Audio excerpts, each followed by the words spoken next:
हर फिक्र को धुएं में उड़ाता चला गया, मैं जिंदगी का जश्न मनाता चला गया। यही फलसफा है मेरी कहानी का अब तक। नमस्कार, सत श्री अकाल, सलाम, हाय हेलो, कैसे हैं आप? उम्मीद करता हूं कि आप सभी पहले से बेहतर होंगे और होना भी चाहिए। मैं भी पहले से बेहतर हूं, लेकिन पहले ऐसा नहीं था। हमेशा बेहतरी नहीं देखी मैंने, और ये अब तक की मेरी कहानी में आप अच्छी तरह समझ भी चुके हैं। आपके कमेंट्स भी मुझे मिल रहे हैं, उसमें आपका प्यार मिल रहा है और मिल रहे हैं बहुत सारे सवाल। मैंने आपसे कहा था पिछले एपिसोड में कि मैं आगरा की कहानी आपको सुनाऊंगा कि हम बचपन में पापा के देहांत के बाद, पापा के गुजर जाने के बाद जब आगरा आए तो हमारा स्ट्रगल शुरू हुआ या खत्म हुआ। मैंने आपको बताया था कि भरपूर भरा पूरा घर था मेरा जो उजड़ गया। न केवल घर के सदस्य बिखर गए, टूट गए, बल्कि घर भी बिखर गया, टूट गया। जीप थी, मोटर बाइक थी, बुलेट थी, फ्रिज था, टेलीफोन था, फिर कुछ नहीं बचा। सिर्फ बचे कौन? मैं, मेरी छोटी बहन और मेरी मां। आगरा की कहानी सुनाने से पहले एक और दिलचस्प कहानी मुझे याद आ गई।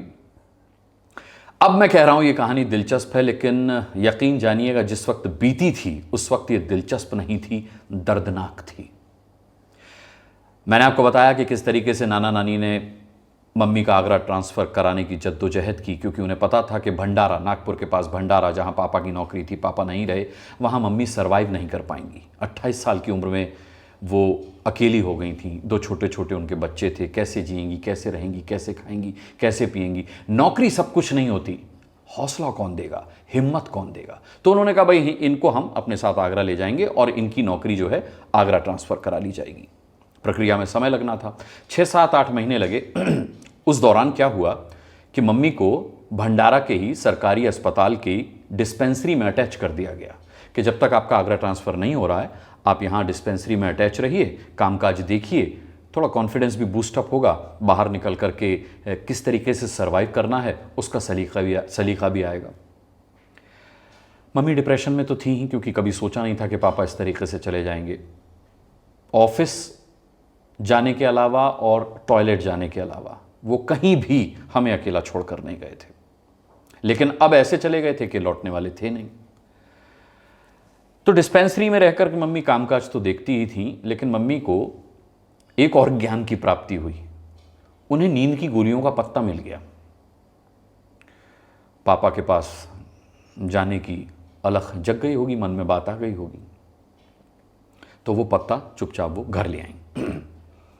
अब उन्होंने सोचा कि एक गोली खाने से अच्छी खासी नींद आ जाती है, 4-5 खा लेती हूँ, फुल एंड फाइनल हो जाएगा। शाम को आई थकी हारी, उन्होंने 4-5 गोलियाँ खा ली, सो गई। नानी ने पूछा बेटा खाना वाना? बोली नहीं मम्मी, मन नहीं है।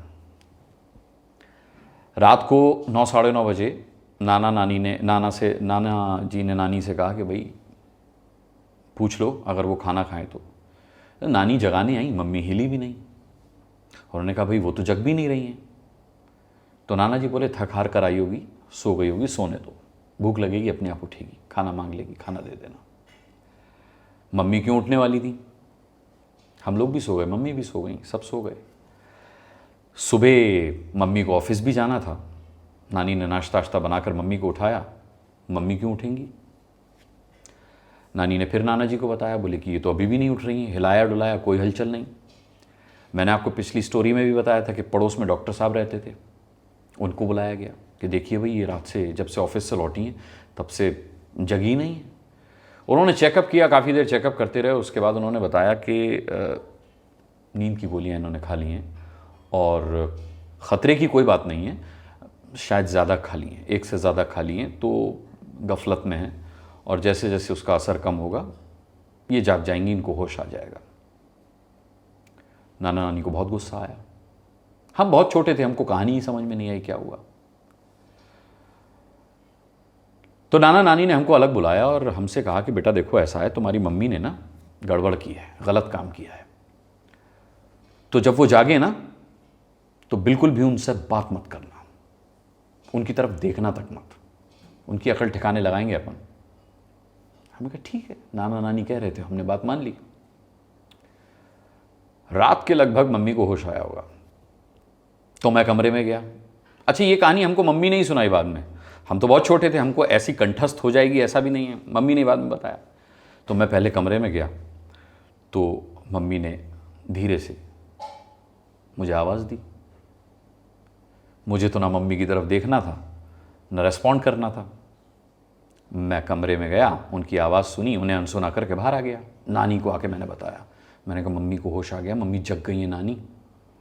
नानी ने कहा बस बिल्कुल ठीक है, कोई उनसे बात नहीं करेगा। छोटी बहन बहुत छोटी थी, उसको और क्यूरियोसिटी हुई तो वो दौड़ी दौड़ी कमरे में गई, लेकिन उसको भी नियम कंठस्थ याद था, न मम्मी की बात पर रेस्पॉन्स देना है और न उनकी तरफ देखना है। तो वो गई टहलती हुई, अपना कोई खिलौना विलौना उठाया, मम्मी ने उसे भी आवाज़ दी, उसने भी मम्मी की तरफ नहीं देखा, ना मम्मी को पलट कर जवाब दिया। मम्मी ने कहा कि उन्हें लगा कि वो मर चुकी हैं और मरने के बाद वो मुझे और मेरी बहन को देख रही है।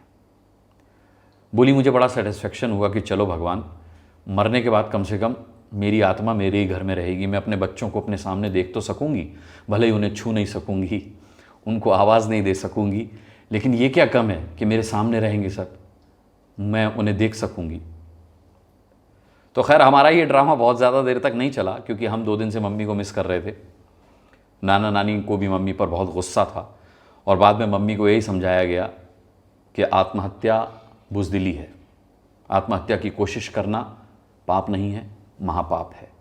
हम काफ़ी सालों तक मम्मी को ये कह के चिढ़ाते भी रहे कि मम्मी ऐसा कैसा प्यार करती हो आप हमसे, पापा हमें छोड़ के चले गए, वो एक हादसा था, लेकिन आप हमें छोड़ के जा रही थी, ये कैसा प्यार है। संघर्ष की कहानी यहां से शुरू होती है मम्मी की। वो मरने से तो बच गई, लेकिन उसके बाद कई बार मरी, मैंने देखा उन्हें मरते हुए। उनके संघर्ष की कहानी जितनी ज़रूरी होगी आपको सुनाऊंगा। अब जब कहानी शुरू हुई है तो धीरे धीरे वहाँ तक भी पहुँचेगी कि मैंने कविता लिखनी कैसे शुरू की, मैं अनुराग सक्सेना से अनुराग मुस्कान कैसे हुआ, मैं मंचों पर उद्घोषक कैसे बना। अभी तो मैं बहुत छोटा हूँ जी, दिल तो बच्चा है जी। अभी तो मैं आगरा पहुँचूँगा। आगरा में जब हमने केंद्रीय विद्यालय नंबर 1 जो कि एयरफोर्स स्टेशन खेरिया में पड़ता है, वहाँ एडमिशन लिया। मेरा एडमिशन हुआ था वहाँ 5th क्लास में और बहन का एडमिशन हुआ था 1st या 2nd क्लास में। क्या हुआ था स्कूल की वो कहानी अगले एपिसोड में सुनाऊंगा मैं आपको। बने रहिएगा इसी तरह मेरे साथ, कमेंट्स कीजिएगा, मुझे आपके कमेंट्स का बहुत बेसब्री से इंतज़ार रहता है। आज की कहानी में इतना ही, बहुत बहुत धन्यवाद।